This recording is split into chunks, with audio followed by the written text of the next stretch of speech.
What's going on, everybody? I'm Jaren, voice teacher, speech trainer, and owner of the Jamburger Studio. And in this video, we're going to analyze somebody who we all love, okay? Somebody requested her in the comments, and I thought this was such a good idea to do. I never thought to do her, but when I got the name, I just said, oh, I have to do this. So we're going to analyze the great Miss Anita Baker. I just thought this was such a good idea to do, so let's get right to it. So here it is, y'all. Here is Anita Baker singing Giving You the Best That I've Got.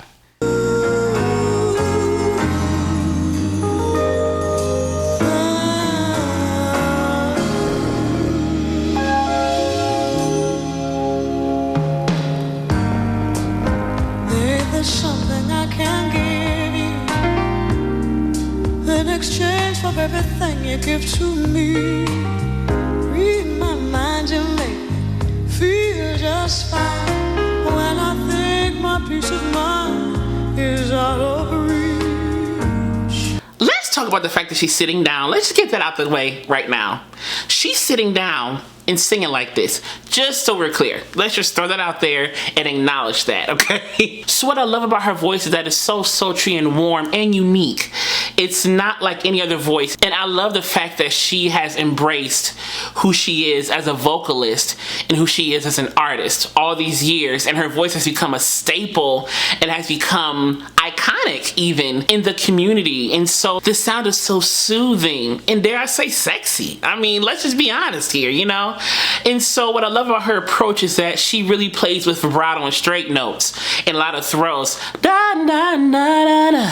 She almost throws some air in there in those throws. There's a little breathiness or airness when she has those glissandos, as they call them. Glissandos are kind of just slides, ascending or descending. We call them throws, or, you know, whatever we want to call them, but they're glissandos in the music theory world. But here she's had those glissandos in her voice, so she's kind of throwing it a little bit. And she's using a lot of straight tones with vibrato, but the vibrato is very intentionally placed. It's not just wobble, wobble, wobble. It's very intentionally placed within her approach. The scales are sometimes unbalanced. Child, you bear the weight of all that has to be. See that he can lean on me. Child, together we can calm the stormy seas. We love so strong now, so unselfishly. And I tell you now, I don't make my vow, I'm giving you the best that I've got. Hey. So if you notice, her articulatory approach is so easy. I know he's relaxed a lot, but there's an easiness to her articulatory approach. You know, the S's aren't super dental. There's almost a warmth to the S's that she's using her tongue to modify the sound of the S to keep the sound warm consistently as she's singing. And so what you also notice is her jaw is extended forward a little bit. It's kind of forward a little bit. You know, so with the articulatory approach and the rounded lips and the jaw extension, we get giving you the best that I got, baby. So now we're understanding a little bit more of the anatomy of her sound, if you will, right? And so we have that extended jaw, we have the puckered lips, kind of the easiness, I guess you should say, the eased articulation. And so there's also a little tongue root. Tongue root is basically the back of the tongue, where the back of the tongue meets the hyoid bone, that part right there, tongue root. So you can bring your tongue back and that sound will almost be like Kermit the Frog. Kermit the Frog like that, okay? You know, like that. So if you brought your tongue back very slightly, you would almost achieve the same warmth and timbre that she has. So we have the extended jaw, we have the rounded lips, we have the easy articulation, and then we have a little bit of tongue going back, a tiny bit, y'all, just a tiny bit. So we say, giving you the best that I got, baby. So right there, I switched to a little head voice mixy part of my voice, right? So that kind of gives you a glimpse as to what she's doing, and I bet you she's not even aware she's doing it.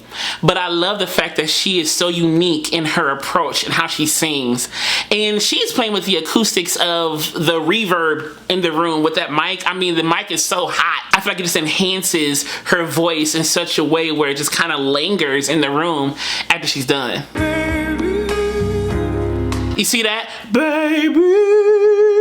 You see that jaw come forward and that pucker? That's what I'm talking about right there. now. I done made my vow, I'm giving you the best that I've got. So did you see giving you the best that I've got? So it wasn't got. The tip of the tongue was hitting the areolar ridge. The areolar ridge is basically the little hump you feel behind your teeth.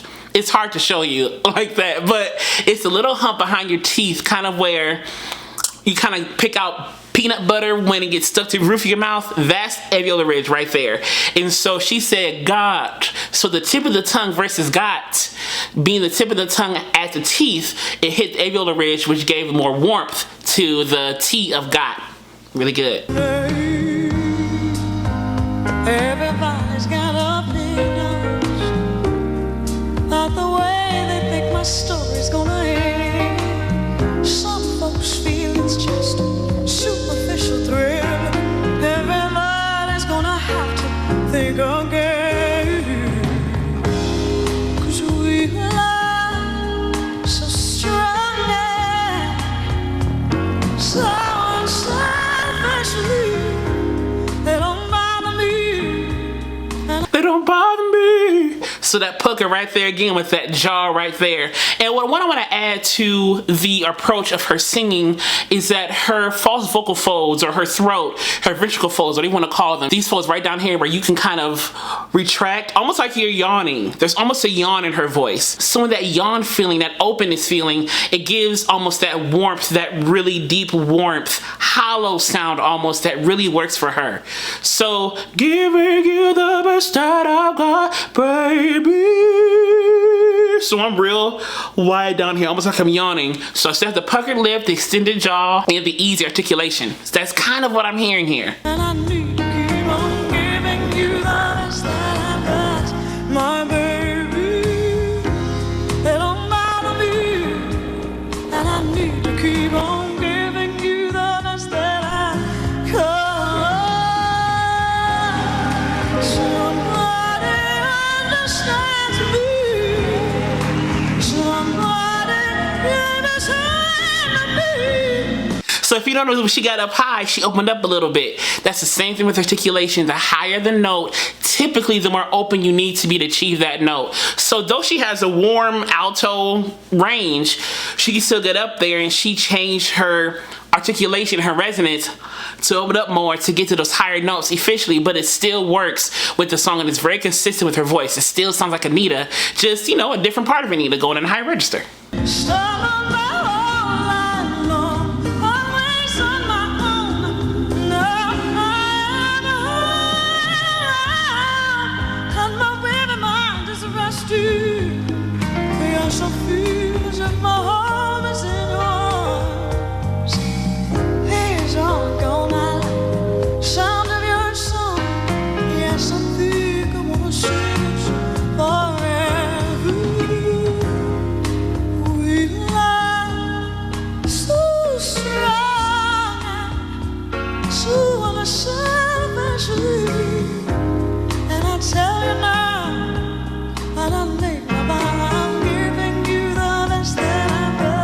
The best, the B in best was almost a soft V. Giving you the best that I got. So it was almost a soft V with the teeth, how it was positioned in that B. It wasn't giving you the giving you the best that I got. And that V softened the plosiveness of the V. I would even call that consonant modification. The plosiveness of the B is diminished, but the presence of the B is still there, right? So that's what she's doing right here. So it's giving that same warmth. It's not punching that microphone, you know, it's really giving that same warmth, that same richness that she is known for.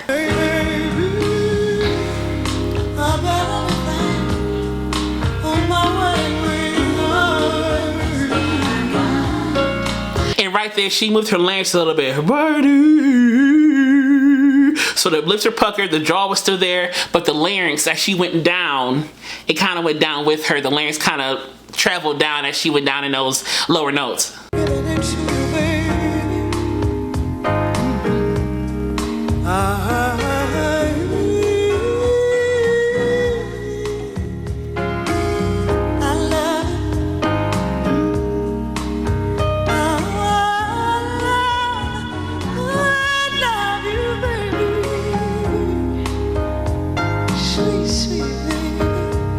hear the sweet instead of sweet? It was a sweet. The areola ridge S, that softer S, is helping her.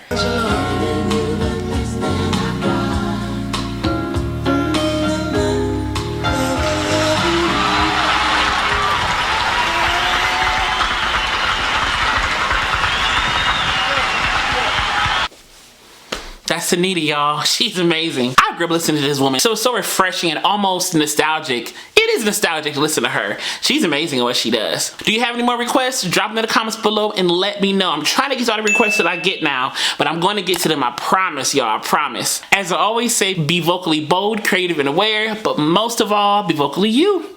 All right, y'all. Until next time.